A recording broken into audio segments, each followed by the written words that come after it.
Big Boss grand launch start అయిపోయింది. Nagarjuna entry ఇచ్చేసి కామనర్స్ని ఫస్ట్ స్టేజ్ మీదకి ఇన్వైట్ చేశారు. అట్లాగే అగ్ని పరీక్షకు సంబంధించి ఒక మంచి ఏవీని రన్ చేశారు. మనకి కూడా 15 రోజులుగా చూసాం కదా. సో వీళ్ళందరితో జరిగిన కొన్ని మూమెంట్స్ని డిస్ప్లే చేశారు. చాలా బాగుంది అనిపించింది. నాగార్జునతో వీళ్ళ ఇంటరాక్షన్ అది కూడా బాగుంది. దాని తర్వాత ఒక 2 ట్విస్టులు నాగార్జున బయట పెట్టారు. బిగ్ ట్విస్ట్ అందులో ఒక ట్విస్ట్ ఏమో ఆడియన్స్కి, ఎవరికి తెలియని ఈ షోని ఇలాంటి మన యూట్యూబ్ ఛానల్స్ లాంటి వేరే ఛానల్స్ని ఫాలో అయిన వాళ్ళకి ఒక బిగ్ ట్విస్ట్.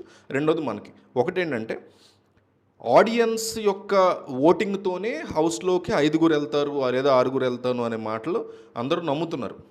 ఫస్ట్ నుంచి కూడా అదే చెప్పారు. కానీ ఇప్పుడు నాగార్జున చెప్పింది ఏంటంటే 3గురిని మాత్రమే ఓటింగ్లో తీసుకువెళ్ళాము, 2ని మాత్రం జడ్జిలు సెలెక్ట్ చేశారు అనేసి చాలా క్లియర్గా చెప్పారు.